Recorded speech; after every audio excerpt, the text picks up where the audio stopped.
Right now, 35,000 objects are silently orbiting Earth that shouldn't exist. Not debris from satellite collisions, not space junk from decades of launches.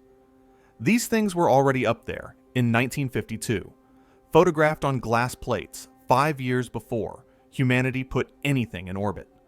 They flash like mirrors when sunlight hits them just right, then vanish into Earth's shadow, like they know exactly where to hide.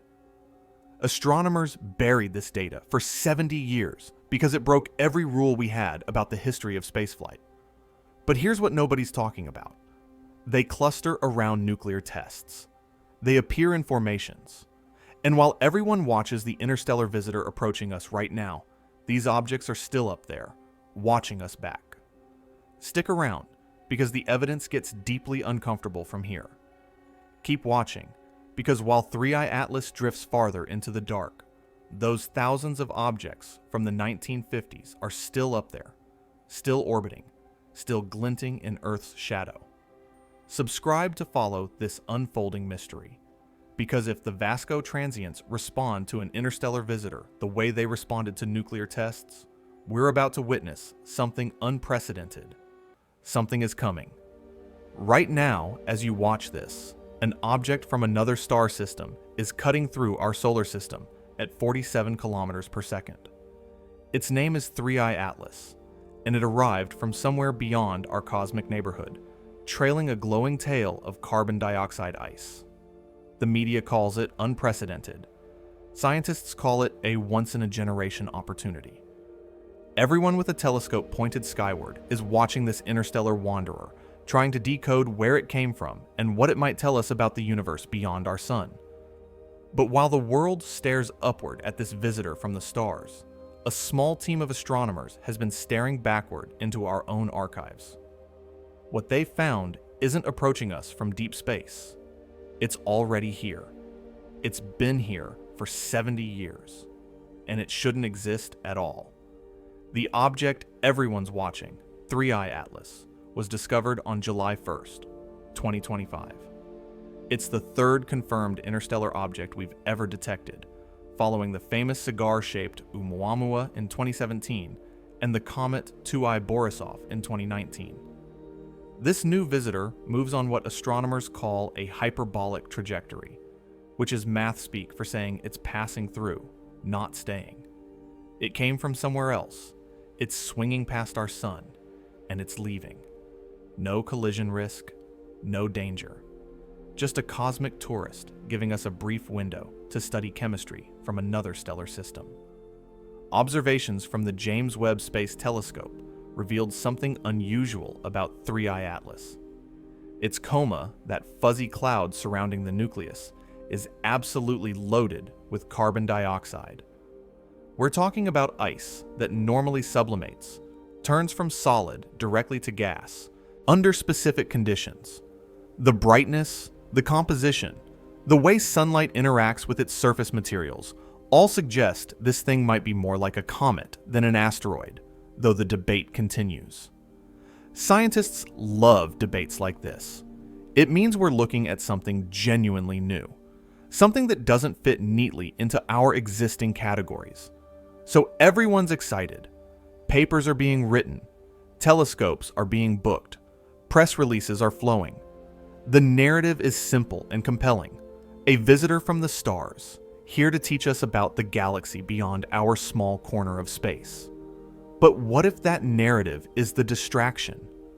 What if the real story isn't about something arriving from light years away, but about something that's been silently orbiting our planet since before we could put anything in orbit ourselves? Let me introduce you to the Vasco project. Vasco stands for Vanishing and Appearing Sources during a century of observations. Catchy name for a project that's fundamentally simple. Compare old astronomical photographs with new ones and look for things that appeared or disappeared. Stars don't vanish. They don't pop into existence and then wink out 90 minutes later. So when you find thousands of star-like points of light that do exactly that, you've got a problem. Or rather, you've got a mystery that breaks everything we thought we understood about the night sky in the 1950s. The Vasco team went digging through photographic plates from the Palomar Observatory Sky Survey, images taken between 1949 and 1957. These weren't casual snapshots. These were methodical, professional astronomical surveys designed to map the heavens, create star catalogs, build the foundation for decades of research. The plates were exposed for long periods, capturing faint objects. And crucially, many regions of the sky were photographed twice, about 90 minutes apart.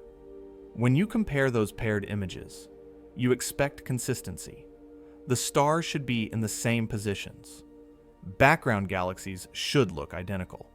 The sky should be stable, predictable, unchanging on human timescales. It's not.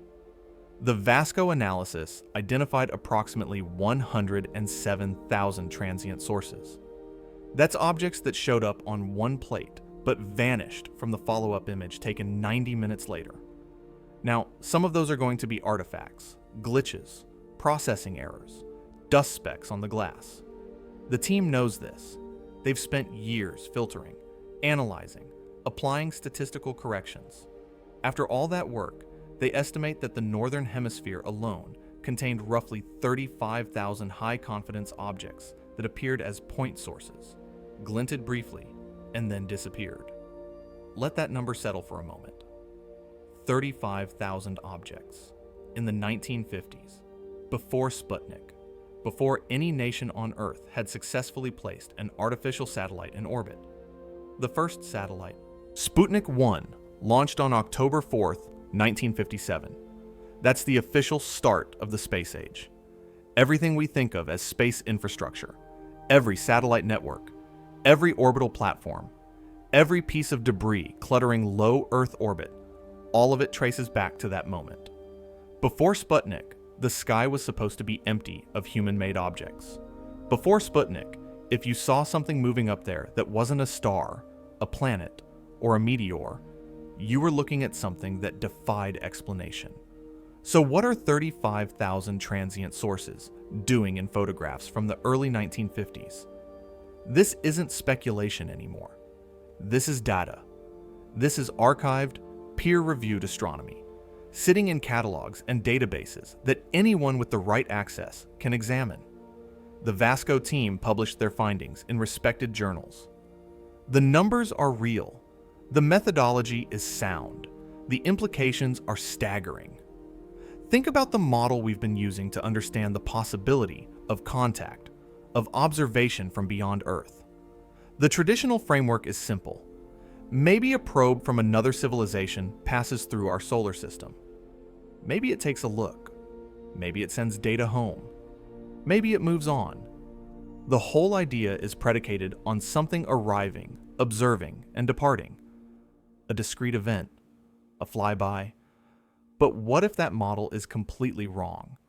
What if instead of a probe, we're looking at infrastructure?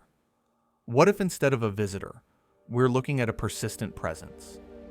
What if there's a population of objects in high Earth orbit that predates human spaceflight by years, maybe decades, and we never noticed because we weren't looking for them?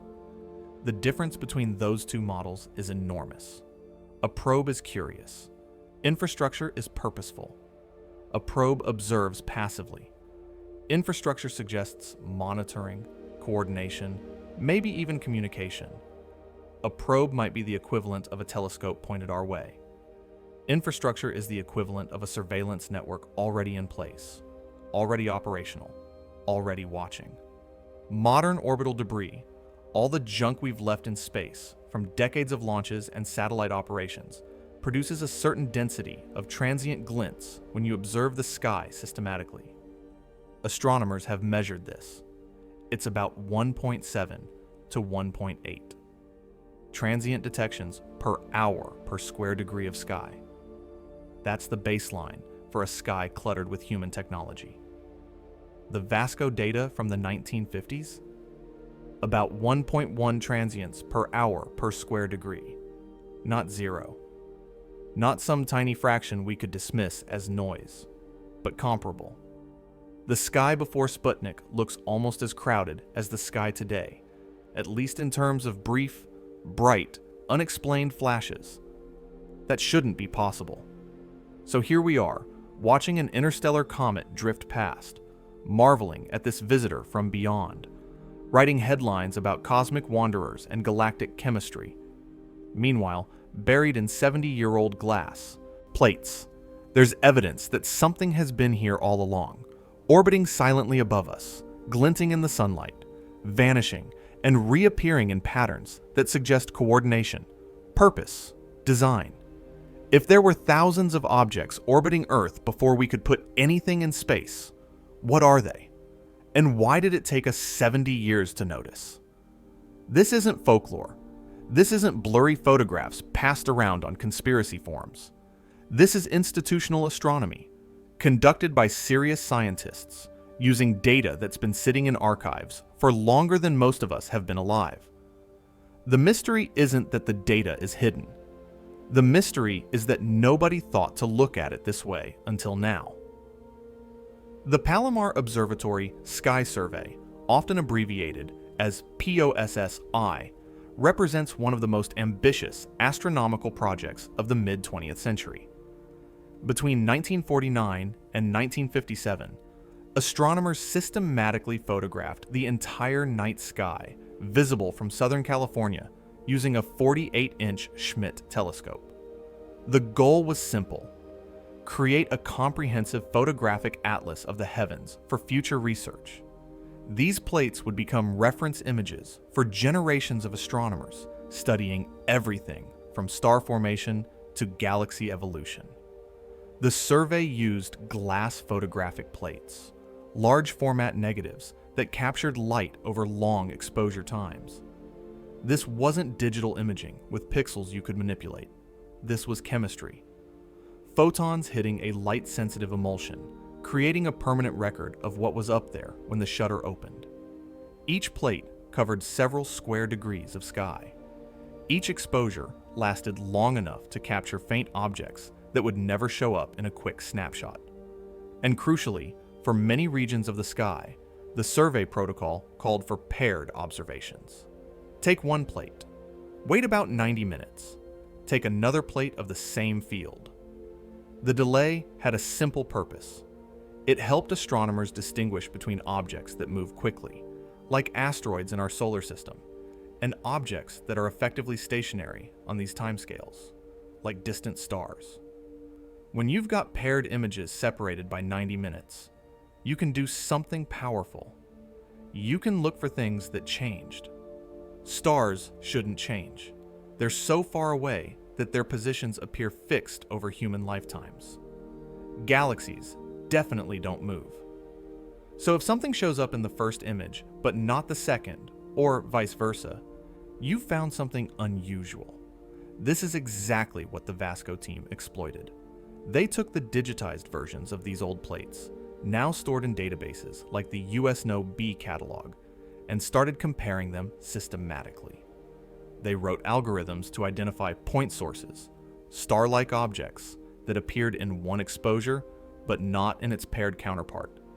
They filtered out obvious problems: hot pixels, processing artifacts, plate defects, cosmic ray hits on the emulsion.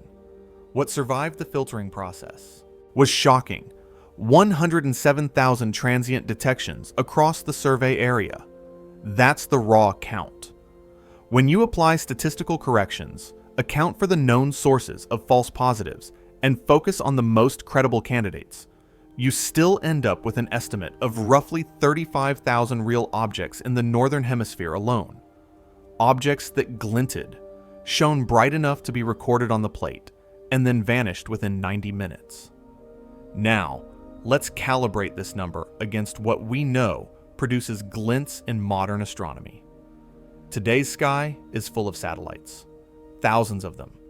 They're in low Earth orbit, medium Earth orbit, geostationary orbit. They're functioning spacecraft, dead satellites, fragments from collisions, rocket bodies. When sunlight hits their solar panels or metallic surfaces at the right angle, they flash. Astronomers call these events glints or flares.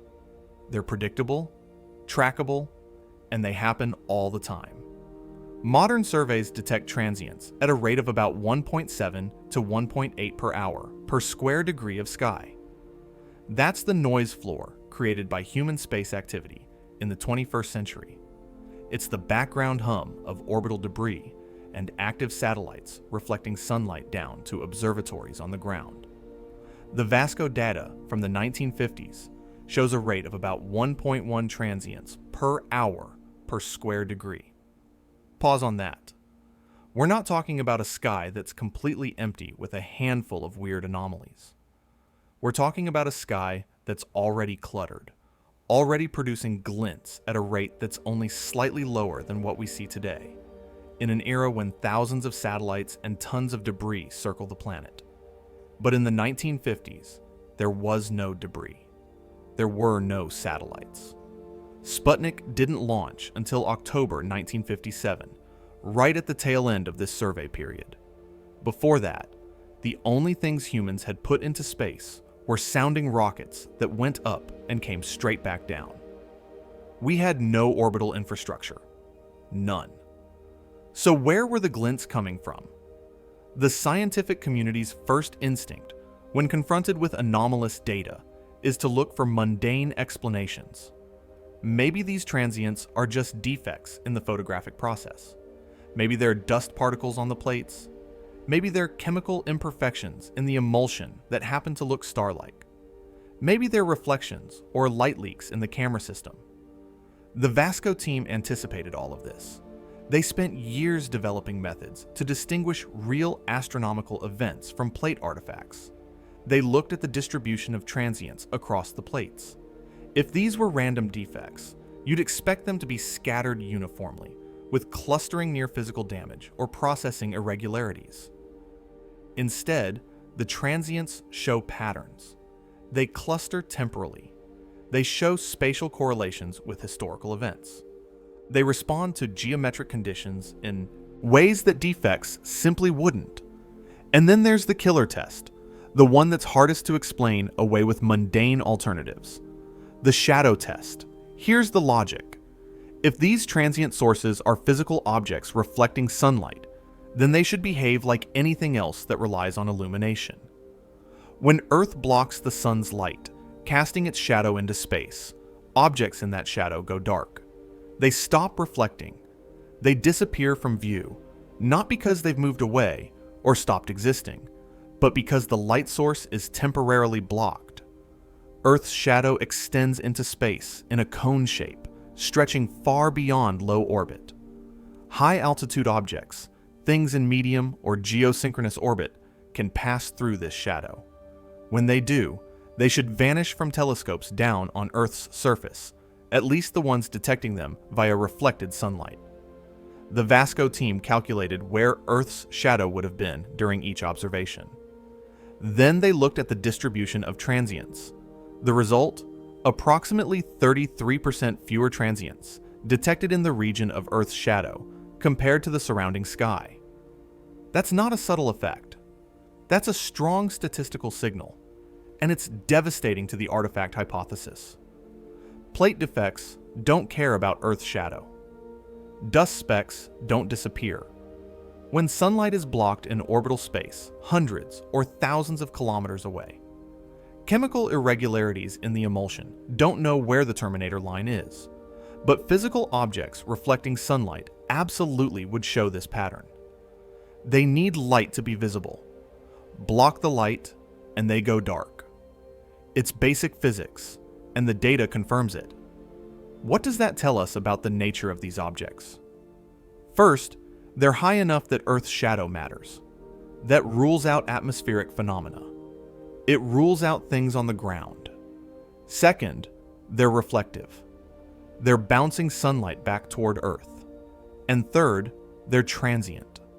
They don't stay visible continuously.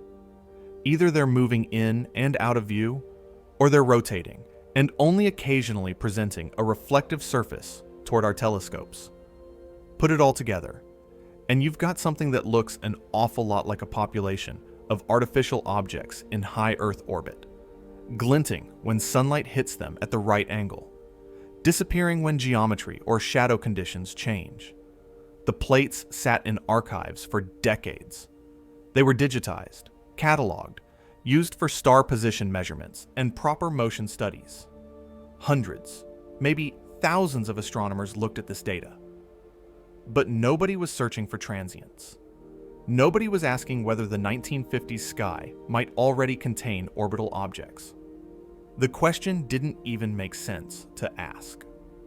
So the evidence sat there, invisible not because it was hidden, but because it contradicted everything we thought we knew about the timeline of space exploration. Now, the question isn't whether these objects exist. The data says they do.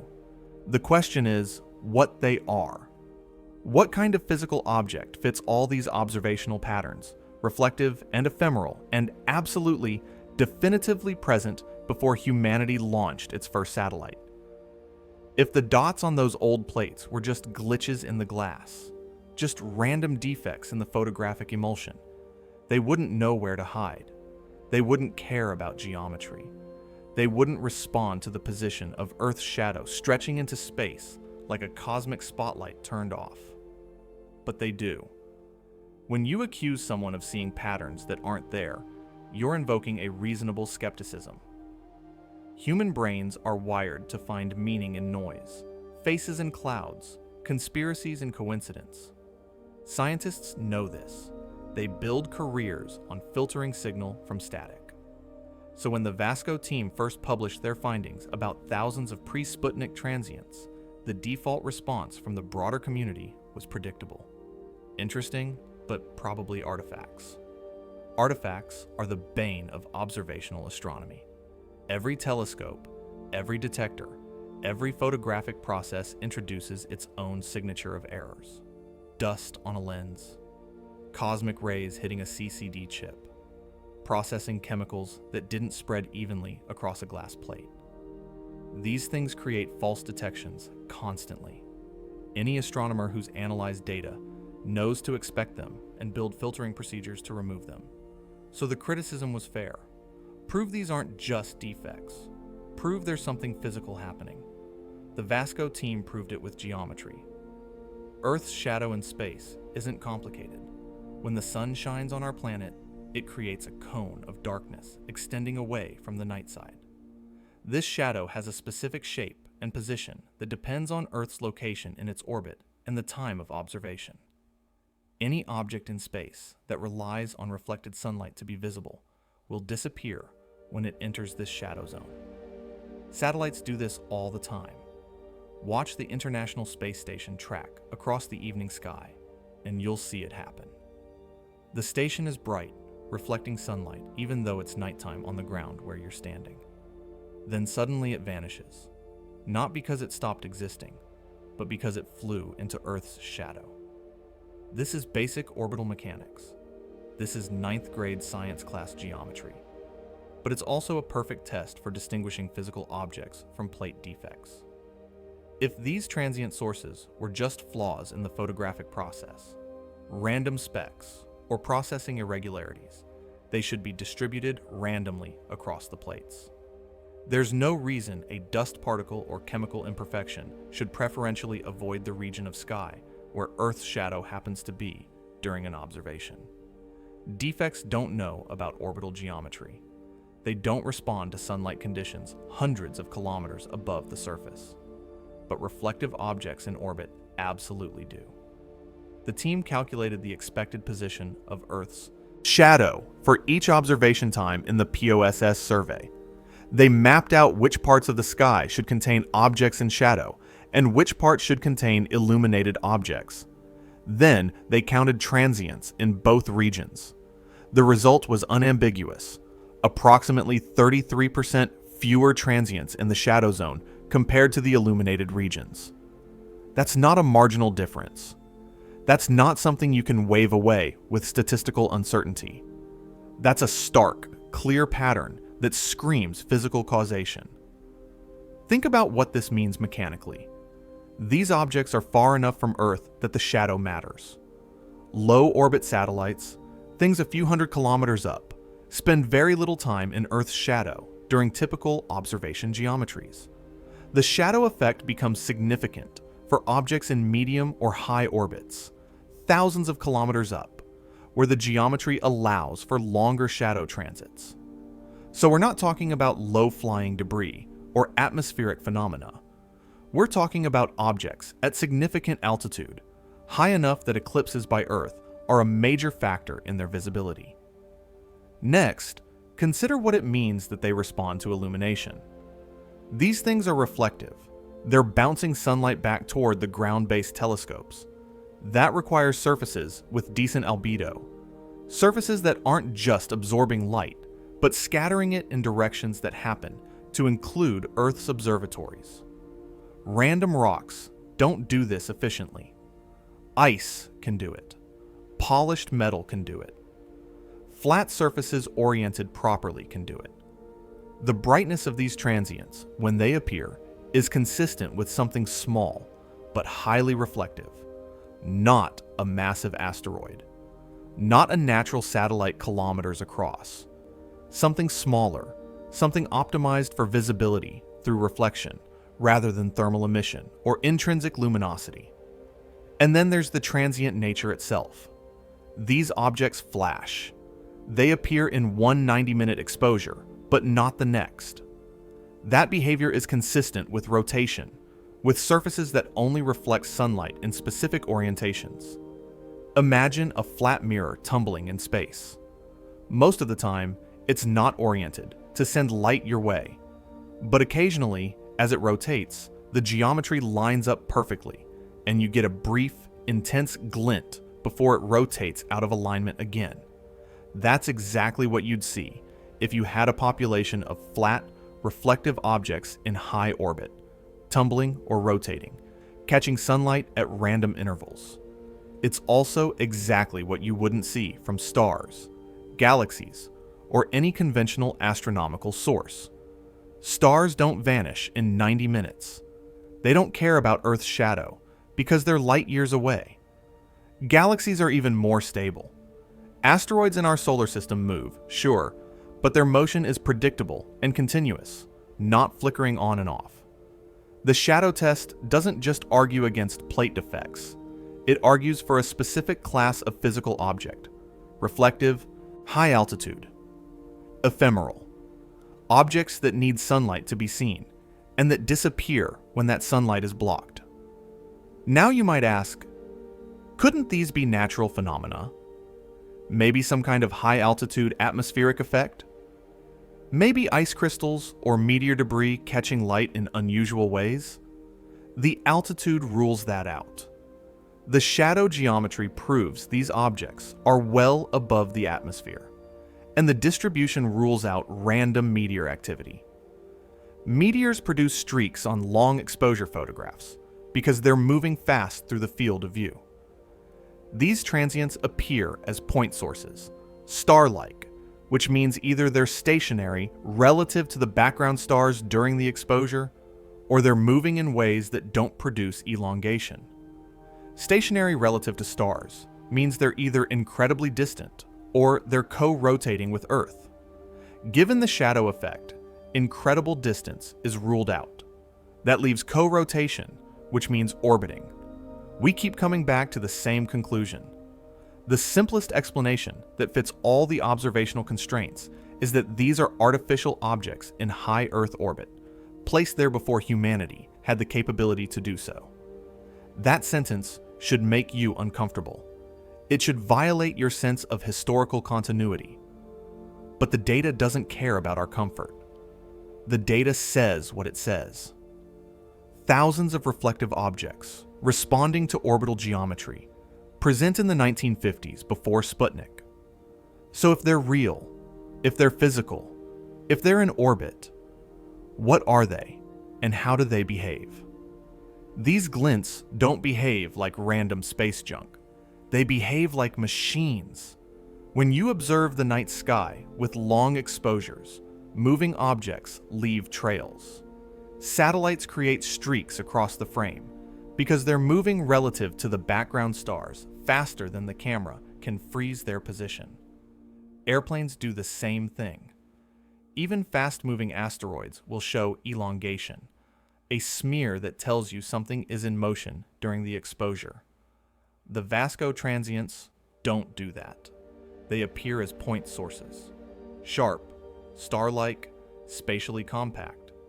That's strange for something that's supposedly in orbit around Earth, because orbital motion should create exactly the kind of elongation we're not seeing, unless the object is flat and reflective. Imagine a dinner plate tumbling in space.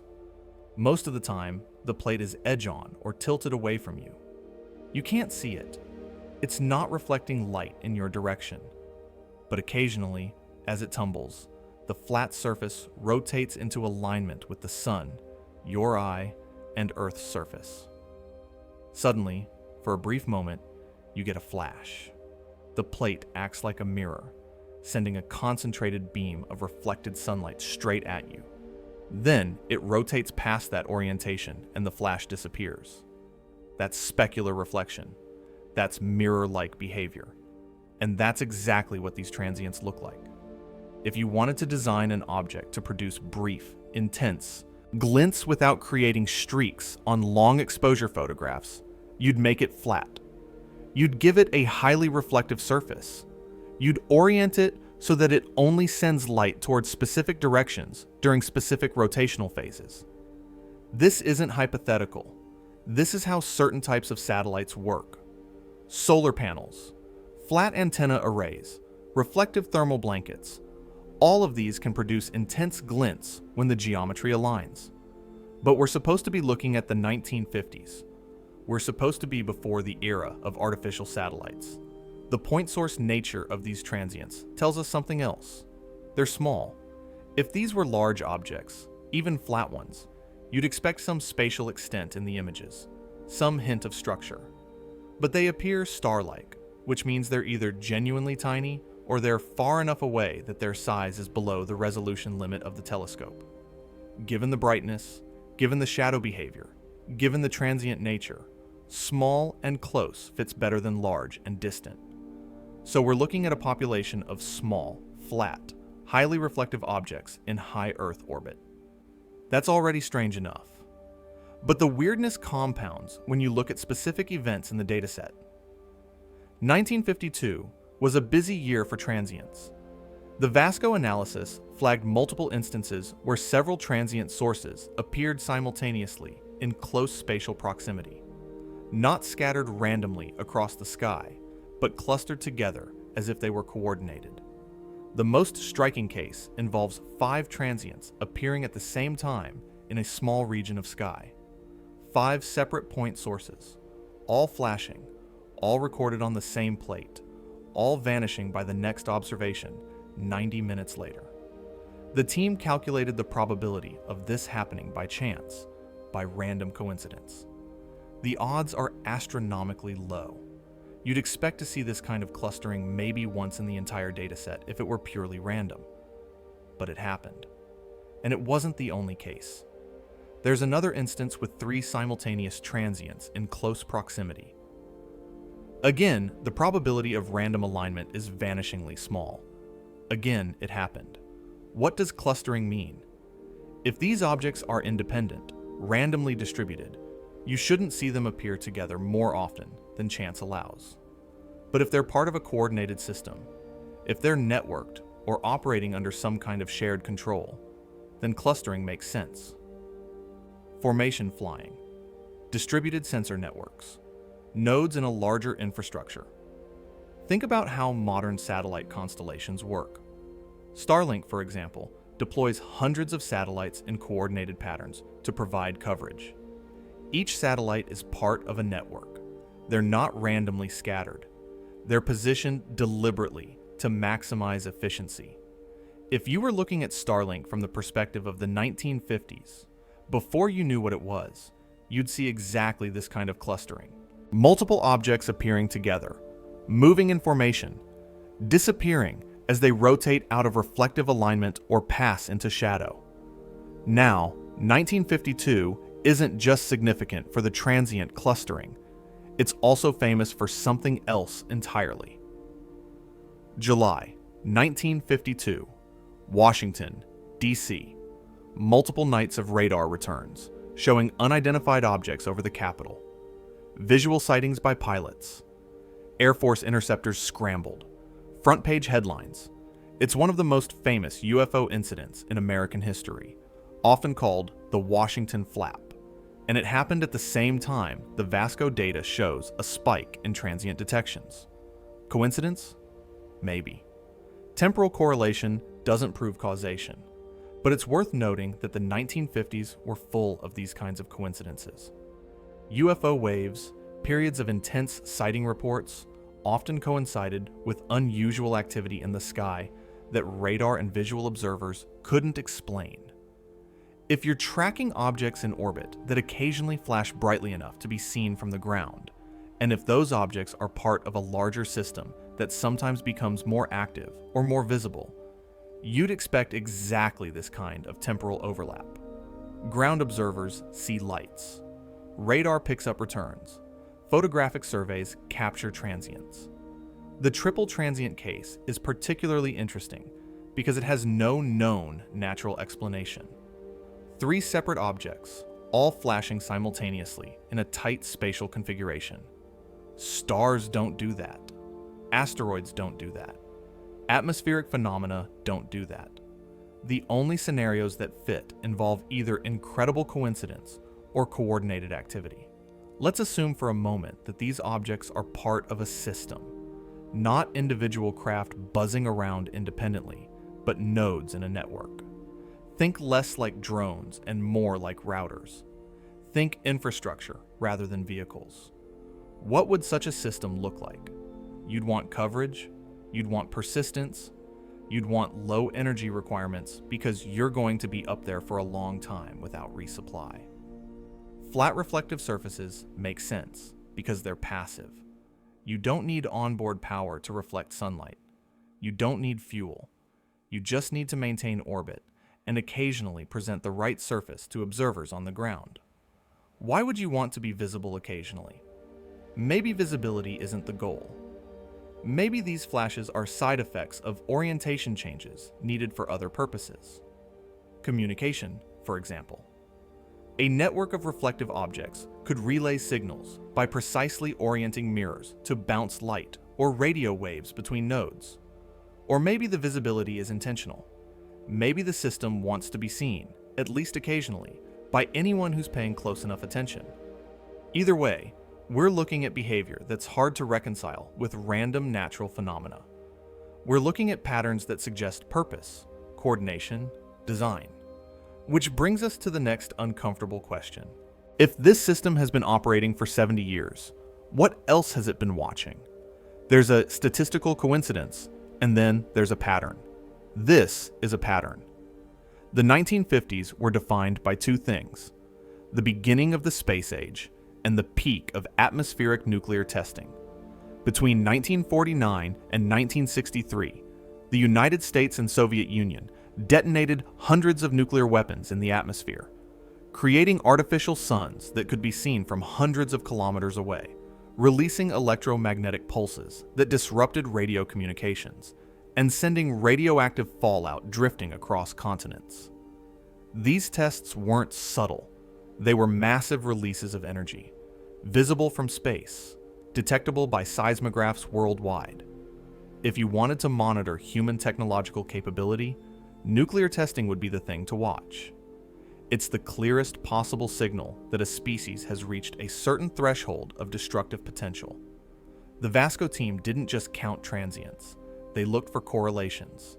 They asked whether these objects appeared randomly over time or whether their appearance clustered around specific events. And what they found was striking. Transients are statistically more likely to appear within 24 hours of an atmospheric nuclear test. Not just in the same region, not just vaguely around the same time, but within a narrow temporal window, a correlation tight enough that random chance becomes an unsatisfying explanation. Think about what a nuclear test looks like from orbit.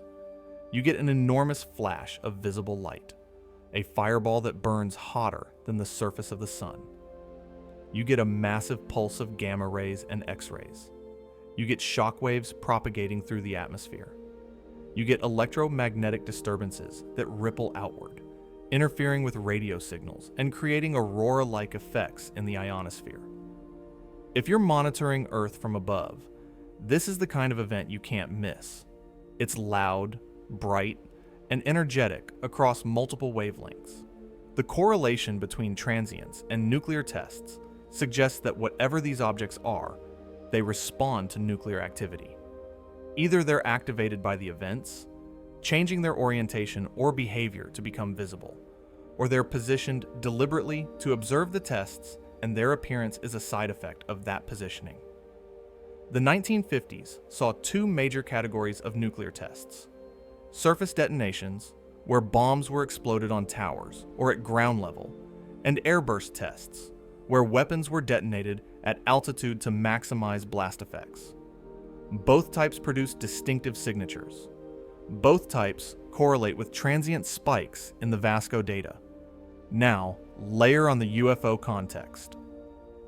1952 wasn't just the year of the Washington Flap. It was part of a broader wave of sightings across the United States. Project Blue Book, the Air Force's official UFO investigation program, logged thousands of reports during this period. Many were explained as misidentifications, weather phenomena, or aircraft, but a significant fraction remained unexplained, often involving multiple witnesses, radar confirmation, and behaviors that didn't match known technology. 1954 brought another wave, this time centered in France.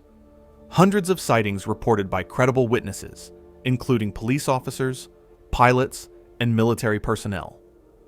Objects hovering, accelerating rapidly, performing maneuvers that seem to defy aerodynamics. The pattern repeats.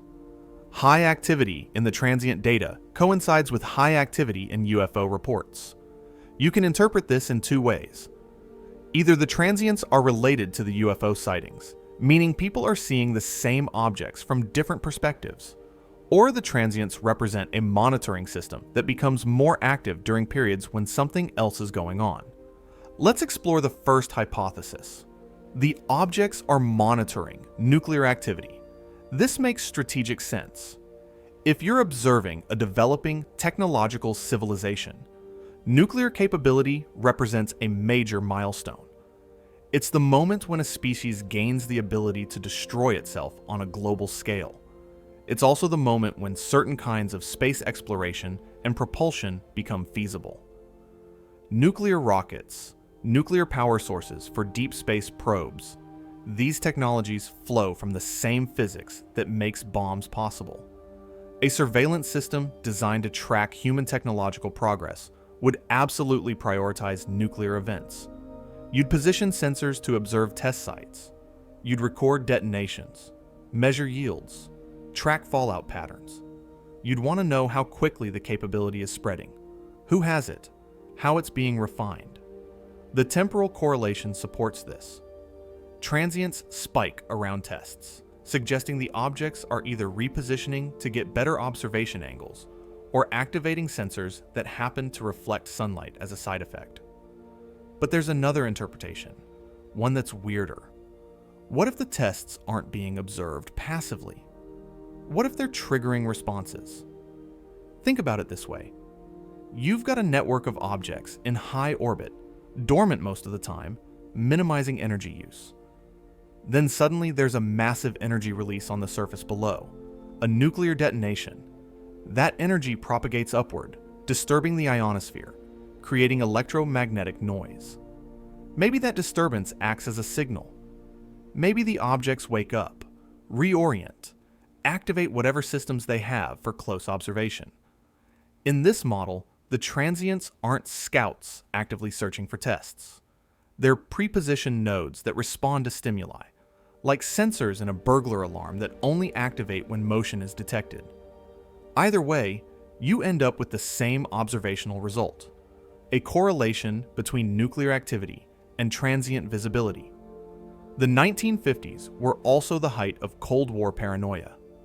Both superpowers were developing intercontinental ballistic missiles, building bomber fleets, positioning nuclear weapons closer to each other's borders.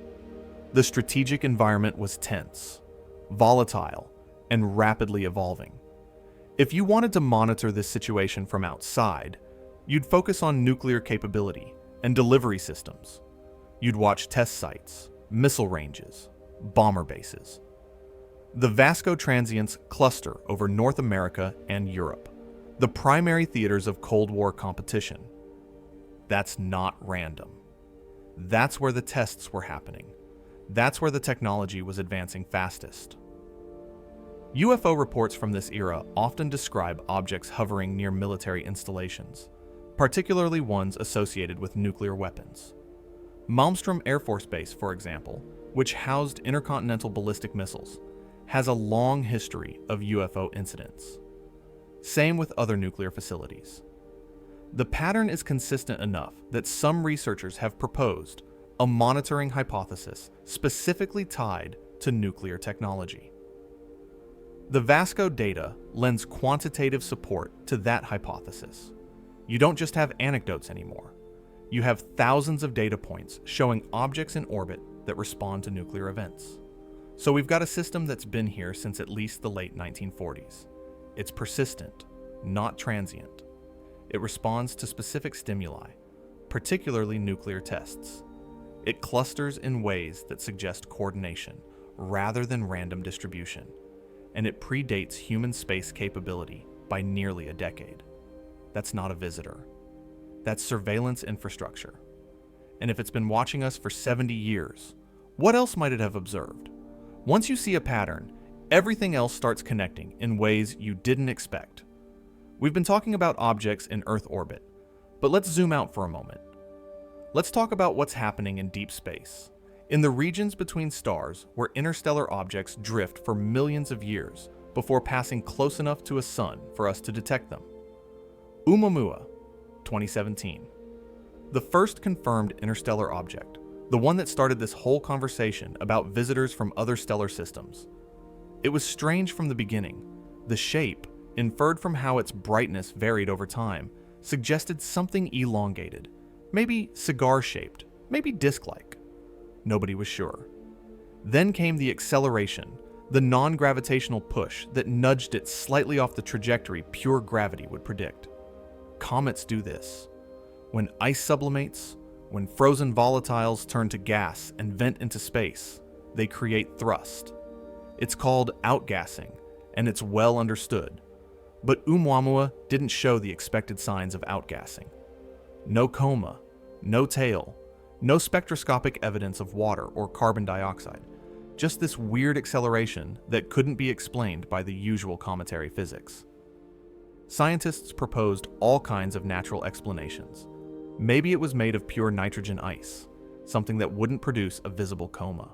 Maybe it was a fragment of a shattered planet, not a comet at all. Maybe the outgassing was happening in a way that telescopes couldn't detect.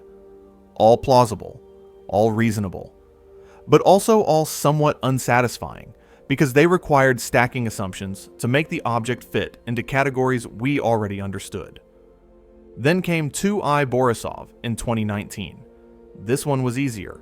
It looked like a comet, acted like a comet, had a clear coma and tail. Scientists breathed a sigh of relief. Interstellar objects are just comets from other star systems. Mystery solved. Except now we've got 3I Atlas, the object everyone's currently watching. And it's weird again. The James Webb Space Telescope observed 3I Atlas and found a coma absolutely loaded with carbon dioxide. That's unusual.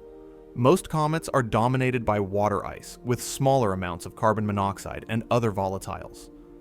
Pure carbon dioxide is rare in solar system comets. It suggests different formation conditions, different chemistry, a different environment than what produces the comets we're used to seeing. But here's what's interesting in light of the Vasco findings. We've now got 3 confirmed interstellar objects, and 2 of them are anomalous in ways that challenge our standard models. Oumuamua, with its unexplained acceleration, 3I Atlas, with its unusual composition.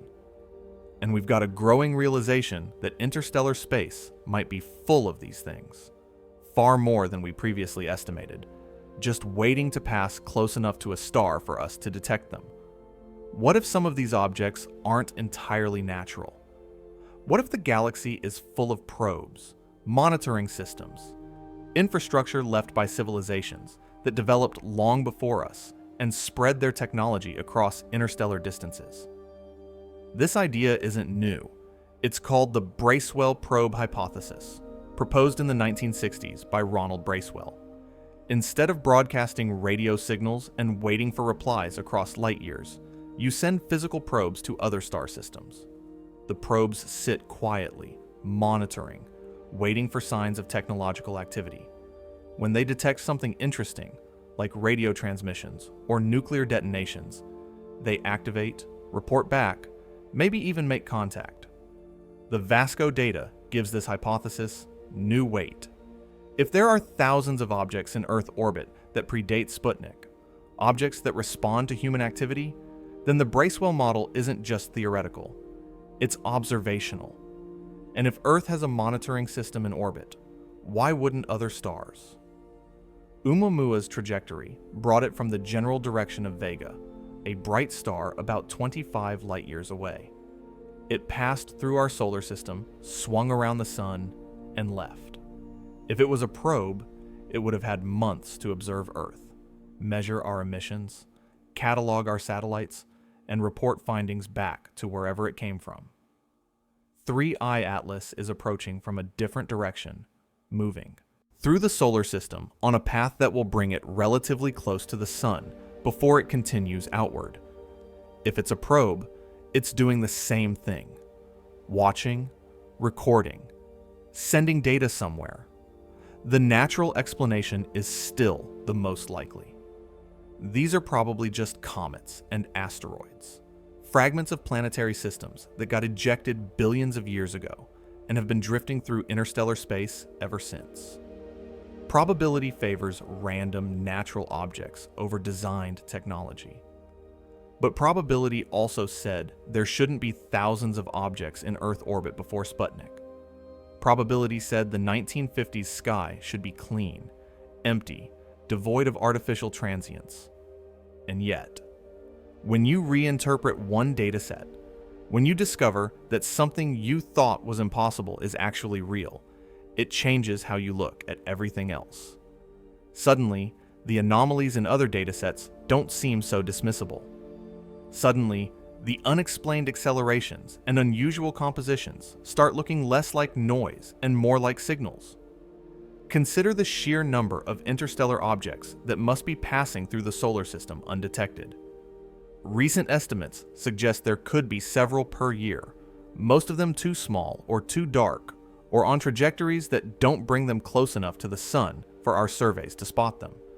If even a small fraction of those objects are artificial, the galaxy starts looking less empty and more crowded with the remnants or active infrastructure of other civilizations. We've spent decades searching for radio signals from the stars, looking for deliberate transmissions from alien civilizations. SETI, the search for extraterrestrial intelligence, has scanned millions of star systems and found nothing conclusive. But what if we've been looking for the wrong kind of signal? What if the contact method isn't broadcasting, but sending physical emissaries?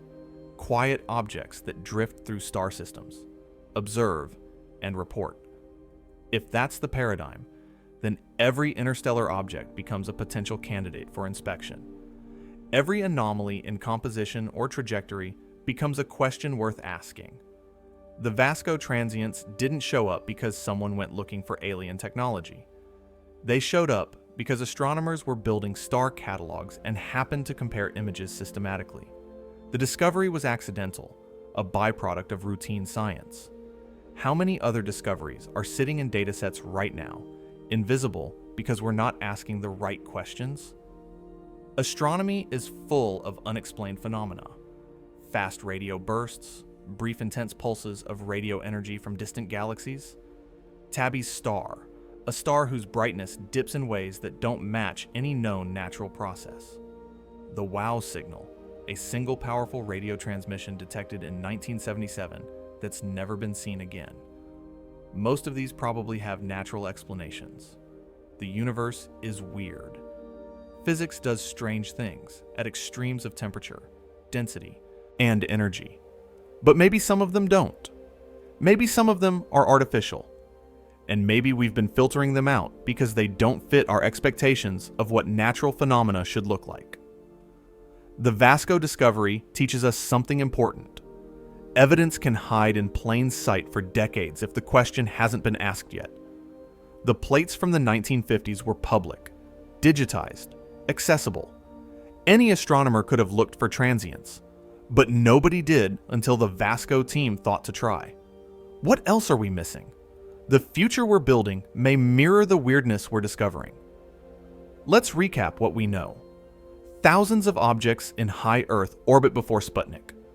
Reflective, transient, responding to nuclear tests, clustering in formations that suggest coordination. A system that's been operational for at least 70 years, observing, recording, maybe transmitting data somewhere beyond our detection.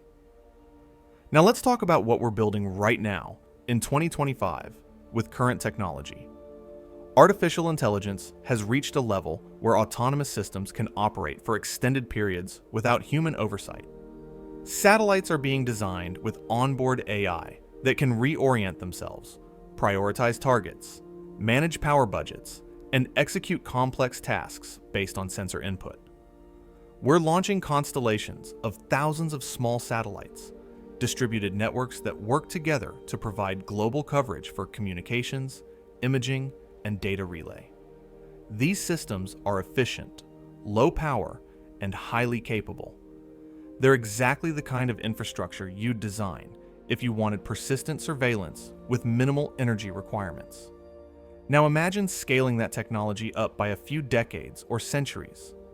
Imagine what a civilization with advanced materials science, compact power sources, and sophisticated AI could deploy. You'd get systems that could operate autonomously for not years, but centuries. You'd get sensor networks so distributed and so numerous that they'd be effectively invisible, unless you knew exactly where and how to look. You'd get something that looks a lot like the Vasco transients. The idea of autonomous probes isn't science fiction, it's engineering. We're already designing them. Concepts like solar sails, which use nothing but sunlight for propulsion, have been tested in space. Concepts like von Neumann probes, self-replicating machines that could spread across the galaxy over millions of years, have been seriously studied by physicists and engineers. If a civilization wanted to explore or monitor the galaxy, they wouldn't send crewed ships to every star system. That's inefficient, expensive, and slow. They'd send machines. Small, cheap, autonomous machines that could travel for millennia, arrive at a star system, deploy sensors, and wait. When something interesting happens, like a species developing nuclear weapons or launching satellites, the probes activate, gather data, and send reports home. The light speed delay makes real-time communication impossible across interstellar distances, but it doesn't matter. You're not having a conversation. You're conducting long-term observation, collecting data over decades or centuries, building a comprehensive picture of how civilizations develop. This is the Bracewell probe hypothesis updated for the 21st century, and the Vasco data suggests it might not be hypothetical. If there's a monitoring system in Earth orbit that's been here since the 1940s, it's not here to invade. It's not here to warn us, or uplift us, or make contact in the dramatic sense we imagine from movies. It's here to watch, to record, to gather information and send it elsewhere. That's not inherently hostile. Surveillance isn't the same as threat. It might not even be active surveillance in the sense of conscious observation. It might be automated, a data collection network executing protocols designed thousands or millions of years ago by whoever deployed it. And now, we're approaching a moment where we could become the ones deploying similar systems. We're already talking about sending probes to other star systems. Breakthrough Starshot, a privately funded initiative, aims to send tiny spacecraft to Alpha Centauri using laser-pushed light sails. The journey would take decades, but the probes would be small, light, and capable of sending data back across the light years. If we can conceive of doing this with current technology, imagine what a civilization, even 1,000 years ahead of us, could do. They'd have materials we can't manufacture, energy sources we haven't discovered, AI systems far beyond anything we're currently developing. Their probes might be so small, so efficient, so well designed that they'd be nearly undetectable unless they wanted to be seen. Which brings us back to 3I Atlas, the interstellar visitor everyone's currently watching. What if it's not a random comet? What if it's a signal? Not a signal in the sense of a radio transmission, but a physical object deliberately sent on a trajectory that brings it close to Earth at a specific time. If there's a monitoring network already in orbit, an interstellar object arriving now could be a response, a follow-up, maybe even a rendezvous. This is speculation, pure speculation, but it's speculation grounded in observational data that says our understanding of what's been in Earth orbit is fundamentally incomplete. The carbon dioxide coma on 3I Atlas is unusual, but not impossible for a natural comet. The trajectory is hyperbolic, which means it's not captured by the sun's gravity, which is what you'd expect for an interstellar object. Everything about it can be explained naturally. But so could the Vasco transients, until the shadow test made the natural explanations implausible. What test could we apply to 3I Atlas? What observation would shift it from probably natural to we need to take this seriously as a potential artifact? We'd look for asymmetries. Natural comets outgas in patterns determined by sunlight and rotation.